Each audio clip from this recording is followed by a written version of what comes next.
16 kartą vyko festivalis Dizaino dienos, kuriame jaunieji Lietuvos dizaineriai demonstravo savo kūrybą. Renginyje dėl geriausio dizainerio vardo varžėsi 17 kolekcijas pristačiusių moksleivių ir studentų. Šį renginį sekėsi organizuoti gerai, manyčiau, kaip matėte, žmonių yra tikrai nemažai.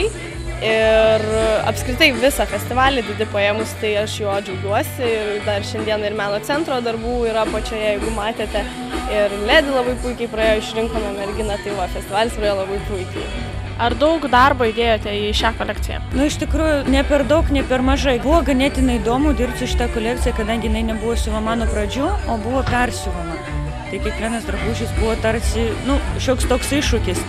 Jaunų ir perspektyvių dizainerių kolekcijas vertino komisija, kurią sudarė drabužių dizaineriai, įvaizdžio kūrėja, Kauno technologijos universiteto dizaino ir technologijų fakulteto dekanė. Pirmąją vietą komisija skyrė Vilniaus dailės akademijos studentei Janinai Zibirevai. Antroji vieta atiteko Kauno technologijos universiteto studentei Olesiai Lesk. Ji pristatė kolekciją 3R. Ievai Užkuraitei Vilniaus dailės akademijos studentei už kolekciją Našlaitėlė gero būdo skirta 3 vieta.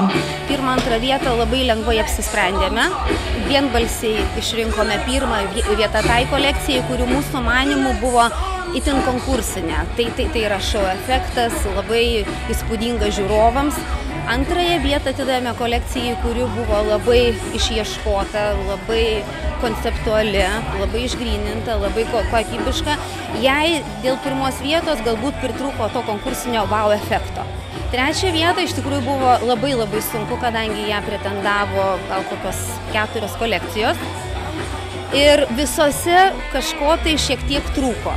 Sprendėm ir apsprendėm, kad 3 vietą atiduodame tai kūrėjai, kuri turi didelį potencialą augti. Dizaino dienų organizatoriai džiaugiasi, kad šiais metais renginio lankytojai turėjo puikią progą ne tik pamatyti jaunosios kartos mados žinovų kūrybą, bet ir vykusios parodos metu susipažinti su mados ir jai didelį įtaką turėjusių prietaisų istorija.